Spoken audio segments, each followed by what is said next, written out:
नमस्कार दोस्तों आज की कहानी एक ऐसी लड़की की है जो रोज की तरह ऑफिस जाने के लिए अपने घर से निकलती है, मगर वह ऑफिस नहीं पहुंच पाती। 50 दिनों की पुलिस की जांच के बाद भी पुलिस को लड़की का कोई सुराग नहीं मिलता है। मगर फिर एक दिन पुलिस वालों को जांच क्रम में एक गाड़ी के अंदर एक बूंद खून बरामद होता है और इस एक बूंद खून से पुलिस को गायब हुई लड़की से जुड़े सभी सवालों के जवाब मिल जाते हैं। तो आखिर कैसे एक बूंद खून से गायब हुई लड़की के राज का खुलासा होता है, जानने के लिए इस वीडियो में आखिरी तक बने रहें। यकीन मानिए, जब आप इस पूरी कहानी और इस कहानी के पीछे की पूरी साजिश के बारे में जानेंगे तो आप शॉक रह जाएंगे। वैसे कहानी में आगे बढ़ने से पहले जल्दी से क्राइम स्टोरी वाला चैनल को सब्सक्राइब कर लीजिए। दोस्तों, यह कहानी मुंबई की रहने वाली कीर्ति व्यास नाम की लड़की की है। 28 साल की कृति मुंबई के ग्राउंड रोड स्थित भारत नगर स्टेडियम में अपने परिवार वालों के साथ रहा करती थी।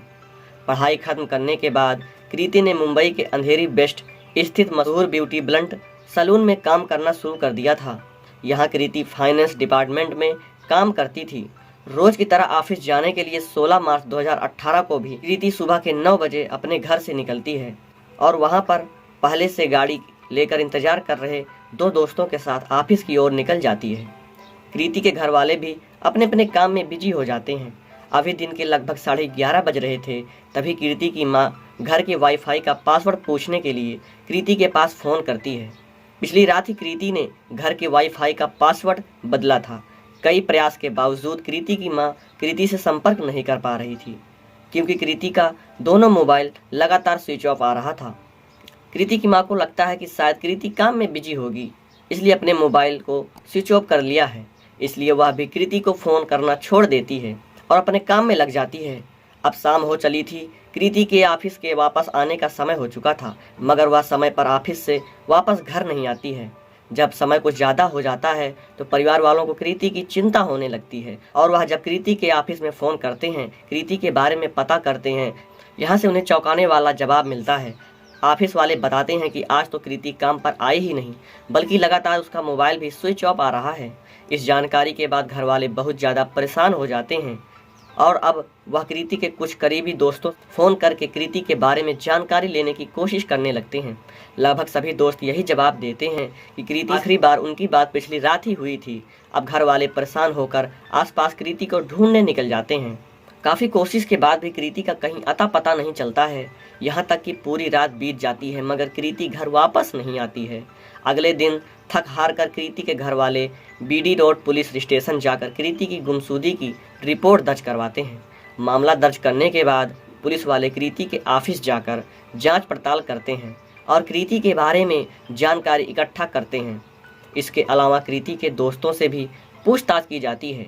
इसी पूछताछ में कृति के दो दोस्त दिनेश तमनकर और खुशी सजवानी पुलिस को बताते हैं कि जिस दिन कृति गायब हुई थी उसी सुबह कृति इन दोनों की ही कार में ऑफिस के लिए निकली थी, मगर रास्ते में कृति ने उससे कहा कि वह हमें ग्राउंड रोड स्टेशन पर ही ड्रॉप कर दें, क्योंकि यहाँ पर किसी से उसे मिलना, यहाँ से वह ट्रेन से ऑफिस चली जाएगी।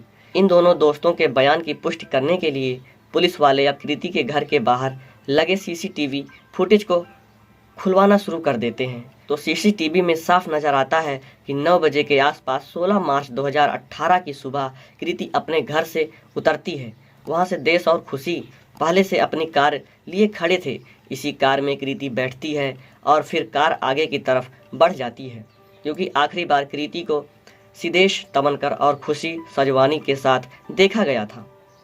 इसलिए पुलिस इन दोनों को इन्वेस्टिगेशन टीम का हिस्सा बनने को कहते हैं और इन दोनों से कृति से जुड़ी छोटी से छोटी जानकारी और 16 मार्च 2018 को घटित एक एक चीज़ बताने को कहते हैं। यह दोनों पुलिस की जांच में पूरा सहयोग करते हैं, क्योंकि कृति को आखिरी बार सिद्धेश और खुशी के साथ ही देखा गया था। इसलिए लोगों को शक होता है कि शायद इन दोनों ने ही कृति के साथ कुछ गलत किया है, मगर कई दिनों की पुलिसिया जांच में यह दोनों बेगुनाह पाए जाते हैं। इतना ही नहीं, दिनेश और खुशी लगातार पुलिस को जांच में सहयोग भी करते रहते हैं।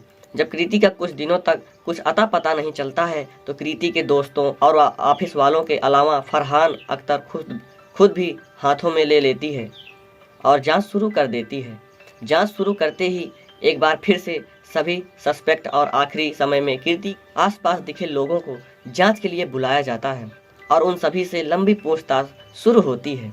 सीसीटीवी फुटेज के मुताबिक कृति आखिरी बार दिनेश तमनकर और खुशी सजवानी के साथ दिखी थी, इसलिए क्राइम ब्रांच की टीम भी इन दोनों को ही सस्पेक्ट मानते हुए अपनी जांच आगे बढ़ाती है। क्राइम ब्रांच के सामने दिनेश तमनकर और खुशी सजवानी कहते हैं कि सुबह 9 बजे के आसपास इन दोनों ने अपनी कार में कृति को लिफ्ट दी थी और वह उन्हें लेकर ऑफिस की तरफ बढ़ रहे थे, मगर ग्राउंड रोड स्टेशन के करीब पहुंचकर कृति कार से उतर गई थी। इस दावे की पुष्टि के लिए कृति के घर के बाहर लगे सीसीटीवी फुटेज की जांच पहले ही हो चुकी थी, मगर जैसा कि इन दोनों ने कहा था कि उन्होंने कृति को ग्राउंड रोड स्टेशन के करीब ड्रॉप किया था, वहां की सीसीटीवी फुटेज की जांच पहले नहीं हुई थी। इसलिए क्राइम ब्रांच की एक टीम तत्काल ही स्टेशन के आसपास लगे सीसीटीवी फुटेज को खुलवाना शुरू करते हैं। इसके अलावा दिनेश तमनकर और खुशी सजवानी की कार में भी सीसीटीवी लगा हुआ था, उसके भी फुटेज की जांच शुरू होती है। यहाँ वो चौंका देने वाला खुलासा होता है, ना तो खुशी दिनेश और ना ही कृति स्टेशन के आसपास या स्टेशन पर लगे किसी सीसीटीवी में कैद होती है और ना ही दिनेश तमनकर की कार में लगे सीसीटीवी से इन दोनों के 16 मार्च 2018 को स्टेशन की तरफ जाने की पुष्टि होती है।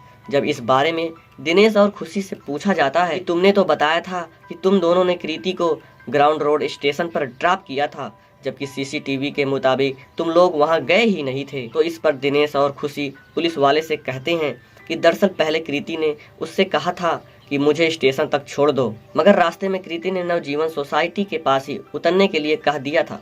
इस कारण वह ग्रे रोड स्टेशन तक नहीं पहुंच पाए, क्योंकि दोनों प्राइम सस्पेक्ट ने कई बार अपना बयान बदल दिया था।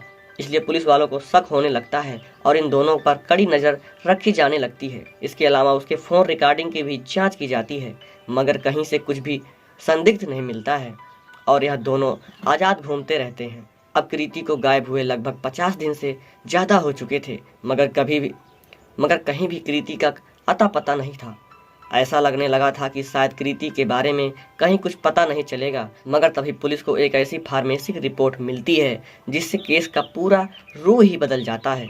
दरअसल जिस कार में आखिरी बार यानी 16 मार्च 2018 को कृति, दिनेश और खुशी सजवानी ऑफिस की ओर निकले थे, उस कार को शुरू में ही पुलिस वाले फार्मेसिक जांच के लिए फार्मेसिक लैब में भेज देते हैं। जब फार्मेसिक लैब की रिपोर्ट आती है तो उसमें कहा जाता है कार की डिग्गी में से खून की एक बूंद बरामद की गई थी। जब इस एक बूंद खून का डीएनए टेस्ट किया गया और इसका मिलन कृति के माता पिता के सैंपल से किया गया तो दोनों मैच कर गया, मतलब कि उस कार में मौजूद एक बूंद खून कृति का था। कार में कृति के एक बूंद खून की मौजूदगी अब बहुत कुछ इशारा कर रही थी। इस खुलासे के बाद पुलिस वाले तुरंत एक बार फिर से दिनेश तमनकर और खुशी सहजवानी को अपनी हिरासत में ले लेते हैं और अब इन दोनों से सख्ती से पूछताछ की सिलसिला शुरू होता है। दोनों लंबे समय तक यही रट लगाए रहते हैं कि उन्होंने रास्ते में कृति को उतार दिया था। उन्हें नहीं पता कि कृति कहाँ गई, मगर जब पुलिस वाले कार की डिग्गी में मौजूद कृति के खून के एक कतरे के बारे में पूछते हैं तो दिनेश तमनकर और खुशी सजवानी कोई सटीक जवाब नहीं दे पाते हैं और फिर एक समय बाद पुलिस की कड़ाई के सामने टूटकर सच्चाई उगलना शुरू कर देते हैं। यह सच्चाई रूह कपा देने वाली थी। दरअसल बी ब्लंट में कृति फाइनेंस मैनेजर के तौर पर काम कर रही थी, जबकि यहीं पर खुशी सजवानी कृति की जूनियर के तौर पर काम करती थी और दिनेश तमनकर अकाउंटेंट एग्जीक्यूटिव के तौर पर काम कर रहा था। दिनेश तमनकर यहाँ लंबे समय से काम कर रहा था और इसका परफॉर्मेंस भी ठीक ठाक था, मगर पिछले कुछ महीनों से वह टारगेट अचीव करने में नाकाम हो रहा था। इसके अलावा उसके काम में भी लगातार गड़बड़ी आ रही थी। इस कारण कृति दिनेश तमनकर को एक नोटिस जारी कर देती है और उसे कहती है कि 16 मार्च 2018 तक या तो अपना परफॉर्मेंस सुधार लें, नहीं तो उसकी नौकरी चली जाएगी।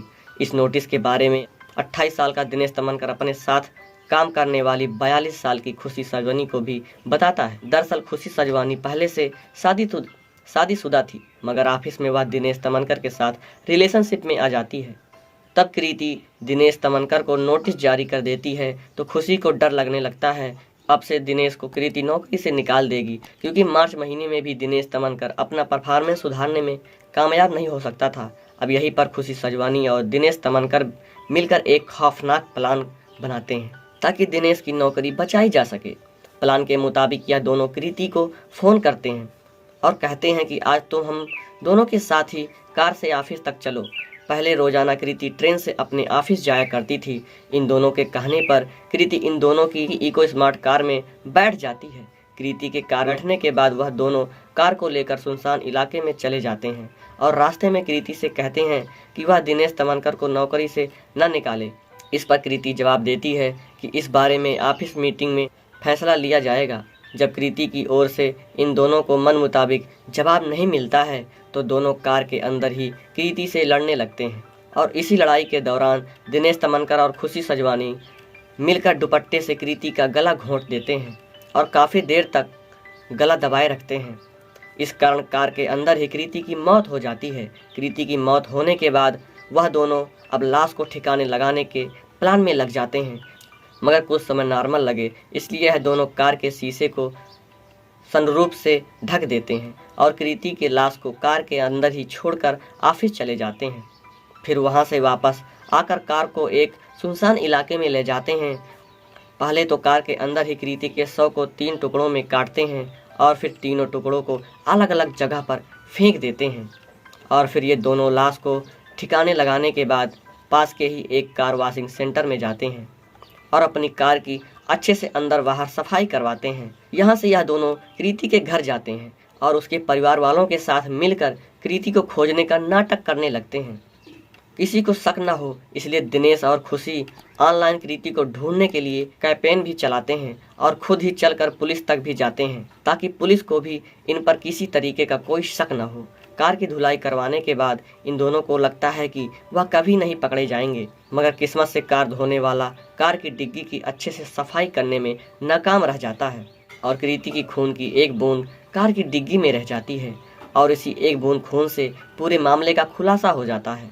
इस पूरे खुलासे के बाद दिनेश तमनकर और खुशी सजवानी पर किडनैपिंग, पुलिस को गुमराह करके सबूत मिटाने, हत्या करने जैसे गंभीर धाराओं के तहत मामला दर्ज किया जाता है और गिरफ्तार करके जेल भेज दिया जाता है। फिलहाल इस केस के स्थिति के बारे में बात करें तो बेल पर खुशी सजवानी जेल से बाहर आ चुकी है, जबकि दिनेश तमनकर अभी भी जेल में है। वहीं पुलिस आज तक कृति की लाश के टुकड़ों को बरामद नहीं कर पाई है। दोस्तों, इनके किए की सजा तो इन दोनों को अदालत में मिल जाएगी, मगर आपके अनुसार दिनेश तमनकर और खुशी सजवानी को क्या सजा मिलनी चाहिए? कमेंट बॉक्स में ज़रूर बताएं। अगर आपको हमारी मेहनत पसंद आई हो तो इस वीडियो को लाइक करते हुए शेयर भी करें। जाने से पहले क्राइम स्टोरी वाला चैनल सब्सक्राइब जरूर कर लें। लगातार ऐसी ही कहानियों के लिए धन्यवाद।